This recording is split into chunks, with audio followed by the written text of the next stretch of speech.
गोट्या, तू काळू मामाच्या पाठीत खंजीर खुपासलास. चूक झाली माझी, काळू मामा वाचवा. आईच्या गावात ए गोट्यानी काळू मामा सोबत गद्दारी केली रे. ग ग ग ग गोट्या चावू का तुला, चावू का काय रे? ज्या ताटात खाल्लंस त्याच ताटात घाण केलीस तू गोट्या.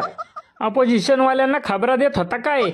अय रॉक्या, सोड त्याला, नाहीतर मरण ते. कसा तरी जामिनावर बाहेर काढलाय तुला, परत आज जाशील. अरे काळू मामाच्या वार्डात जन्माला आलास आणि फुकटच्या 4 हडकांसाठी लाचार झालास. तू तुझ्या जिंदगीवर. तोंडावरूनच बाणगुळ दिसतोय हा, चेहरा बोळा लपडी सोळा. ए छोट्या बाई गपकी, व्हिडिओ काढून व्हायरल करायची. अरे तोंड दाखवायला जागा नाही राहायची, मला व्हिडिओ नका काढू. तुला या काठीवर सोडतो. अपोजिशन वाल्यांकडे जायचं आणि त्यांच्या खबरा काढून आणायच्या, कळलं का? आता कसं वाटतंय? गारगार वाटतंय? रॉकी भाऊ पाया पडतो तुमच्या, पण व्हिडिओ काढून व्हायरल नका करू राव.